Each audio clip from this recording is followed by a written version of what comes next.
आज हाजिर हैं।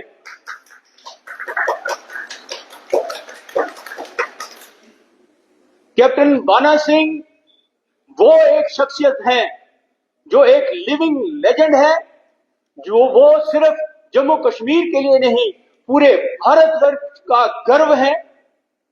मैं आपको बताना चाहता हूं कि कैप्टन बाना सिंह ने सन 1987 के बीच में, जो आप सेटिन ग्लेशियर बोलते हैं, उसके बीच में हाईएस्ट पोस्ट जिसको कि कैद आजम पोस्ट के नाम पे जाना जाता था, उसको कब्जा करके -40 डिग्री सेंटीग्रेड 23,400 फुट की हाइट के ऊपर में कब्जा करके सबसे आगे लीड होने पे इनको परमवीर चक्र से नवाजा गया।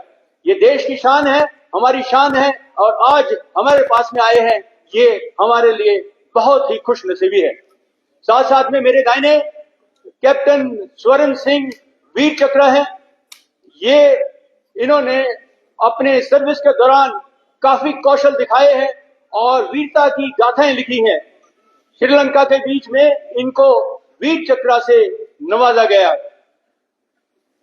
कैप्टन स्वर्ण सिंह हमारी बीजेपी के मेंबर भी हैं और सुंदरबनी में को कन्वीनर भी हैं।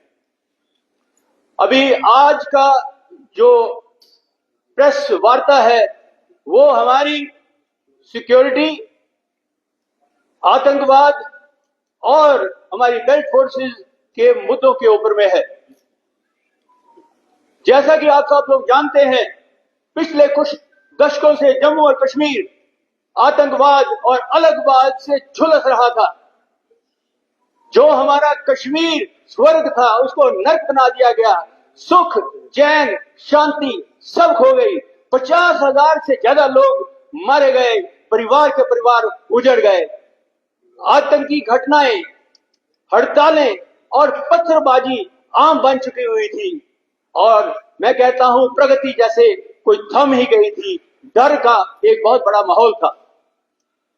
आप ये भी जानते हैं, ये शुरू हुआ ये आतंकवाद 1987 में, जबकि नेशनल कॉन्फ्रेंस ने अपनी इस इलेक्शन के बीच में इतनी मास रिगिंग की और उन्होंने चरमपंथियों से सपोर्ट लेकर उन्होंने अपनी 8-10% सिर्फ वोटिंग के साथ में अपनी गवर्नमेंट बनाई और ये आतंकवाद का सिलसिला तब से ही शुरू हो गया और आस्ता आस्ता करते करते 1990 के बीच में हम पहुंचे, जबकि ये चरम सीमा के ऊपर में पहुंच गया।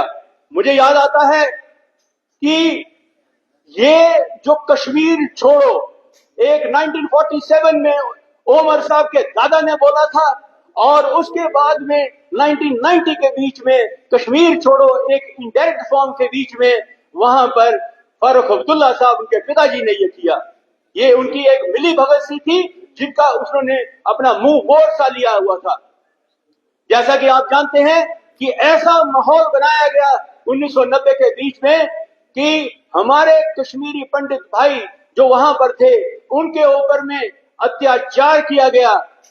जैसे कि आप जानते हैं टीकालाल टपलू, नीलकंठ गंजू और कितने ही अनगिनत उनकी हत्याएं की गई, मर्मम हत्याएं की गई। हमारी बहन गिरिजा टिक्कू और कितनी कश्मीरी महिलाओं का मैं कहता हूं शोषण किया गया और ऐसा धीरे धीरे करके ये माहौल बनता गया कि आपने देखा ये सब तब हुआ जबकि सेंटर के बीच में यूपीए की गवर्नमेंट थी और नेतृत्व उसका कांग्रेस का था और यहां पर नेशनल कॉन्फ्रेंस की गवर्नमेंट थी।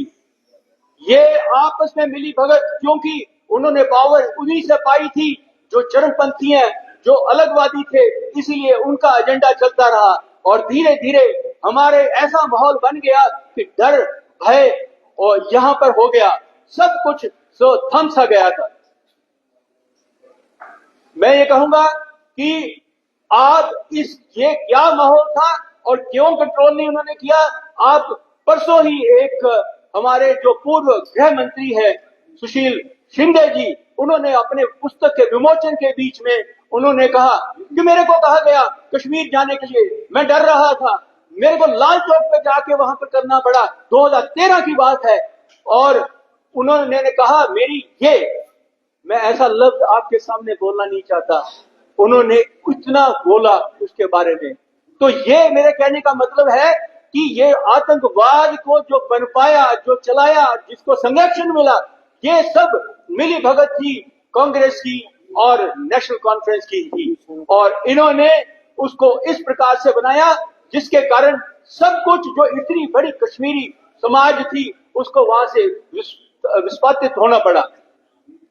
उसके बाद में 2014 के बीच में हमारी एनडीए गवर्नमेंट आई, मोदी जी आई, और हमने ऑल ये जो जीरो टॉलरेंस टू टेररिज्म अपनाया और साथ में ऑल आउट वॉर की, और धीरे धीरे धीरे करके हमने वहां पर शांति लाना शुरू की। उसके बाद में ज्यादा लंबा न कहते हुए मैं ये कहूंगा कि 2019 के बीच में 5 अगस्त को एक ऐतिहासिक फैसला लिया गया और 370-35 को खारिज कर दिया गया पार्लियामेंट के साथ में बोल के। और उसके बाद में हमने देखा कि कैसे इन आतंकवाद और अलगवाद की धीरे धीरे धीरे करके उनकी कमर टूट गई। आज आप देखते हैं कि वो क्या माहौल है 2000 यानी कि 370 जाने के बाद में और 370 आने से पहले उसमें जमीन आसमान का अंतर आया है। ये कहते हैं, आपने देखा नेशनल कॉन्फ्रेंस वाले कहते हैं, कांग्रेस वाले कहते हैं कि भारतीय जनता पार्टी, ये सेंटर की गवर्नमेंट, ये आतंकवाद को रोकने में कामयाब नहीं रही है। ये कहते हैं इन्होंने कुछ नहीं किया, लेकिन मैं उनको बोलूंगा कम से कम पढ़ना तो सीखो, अब कम से कम देखना तो सीखो। पढ़ना ये सीखो कि ये आंकड़े जो मैं अभी आपको सामने पेश करने वाला हूं 2 मिनट के लिए, इन आंकड़ों से पता लगता है कि हमारी पहले क्या स्थिति थी। मैं 2018 यानी कि 370 से पहले और 2023-24 के कुछ आंकड़े आपके सामने पेश करना चाहता हूं। जो आतंकी घटनाएं थी 2018 में 228 थी और 2023 में घटकर 46 हो गई और 2024 में अभी सिर्फ 11 है। ये साथ में जो एनकाउंटर हुए वो भी एनकाउंटर अगर मैं कहूं 199 थे और वो घट के 46 और आज 2024 में सिर्फ 24 रह गए हुए हैं। नागरिक जो मारे गए हैं आतंकी घटनाओं के कारण वो पहले 2018 में 55 थे, उसके बाद 2023 पिछले साल में 14 और आज भी 2024 में 14 ही हैं। जो सुरक्षा बल हमारे इन घटनाओं में शहीद हुए हैं 2018 में 91 थे और 2023 में घट के 30 पे आ गए और आज वो 14 पे ही रह गए हैं। पत्थरबाजी, हड़तालें, जो कि मैं ये कहूंगा कि वो चरम सीमा पर थी। ये एनसी वगैरह ये बोलती हैं कि आप लोगों ने रोजगार नहीं दिया। मैं तो कहता हूं रोजगार आपने जो कश्मीर के बच्चों में उनके हाथ में किताब की जगह पत्थर पकड़ा दिया, रोजगार दिया 500-500 रुपए का। और वो पत्थरबाजी ऐसी हुई कि 2018 में 1328 केस थे और पिछले साल और इस साल में 0 केस हो गए हुए हैं। इसी प्रकार से हड़तालें भी 0 हो गई हैं। तो क्या मैं ये सवाल नहीं पूछ सकता कि क्या वो इससे जान से अनजान है कि सिक्योरिटी सिचुएशन, हमारा जो पीस है और शांति है वो कितनी आई है।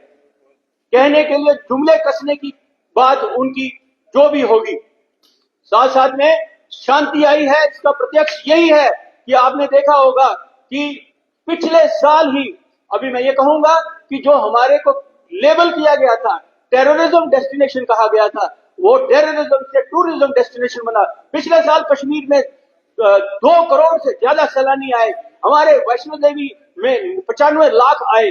उसके बाद में आपने देखा G20 हमारे कश्मीर के बीच में ही आयोजित किया गया। तो क्या हमने इंटरनेशनल जो हमारे लोग थे उनको मरवाने के लिए वहां लाना था? ये जाहिर करता है कि कितनी सुख, चैन और शांति यहाँ पर आई है। मैं ये तो ये कहना चाहूंगा कि वहां का एक आम नागरिक खुश है, उसको रोटी कपड़ा मकान चाहिए, इनको लोग बरगलाते हैं। इनको ये एनसी, पीडीपी, ये दूसरी पार्टियां ये उनको बहका बहका के इसी कैसे करती हैं। नहीं तो मैं कहता हूं वो गवर्नमेंट के साथ में है, देश के साथ में, और वो शांति चाहते हैं और खुशहाली चाहते हैं और कुछ नहीं चाहते हैं।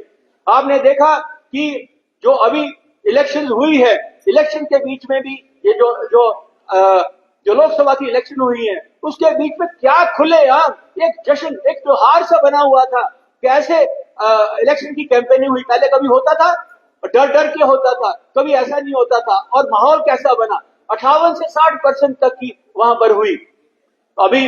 और अगर मैं बोलूं कैसे ये बदली हुआ है सारा का सारा, राहुल गांधी जी एकता यात्रा के लिए आए थे और उन्होंने अपनी टी शर्ट के बीच में हर जगह में बड़ी शांति के साथ में चलते गए। और उन्होंने, जो कि लाल चौक के बीच में एक ड्रेडेड डेस्टिनेशन होता था, जो हमारे सुशील शिंदे जी पुराने गृह मंत्री थे, उन्होंने 2013 में बोला था कि मैं यहां पर जाने से घबराता था, यानी कि एक होम मिनिस्टर। और आज उन्हीं का, वो भी तो उन्हीं के कांग्रेस के थे, आज राहुल गांधी वहीं पर गए और जाके उन्होंने लाल चौक के बीच में उन्होंने जाके अपना जश्न किया, आदूज में जाके कॉफी पी। तो ये किसकी देन है? क्या ये नहीं मान सकते कि ये सब हमारी इस गवर्नमेंट, मौजूदा गवर्नमेंट, मोदी जी की गवर्नमेंट के कारण हुआ है?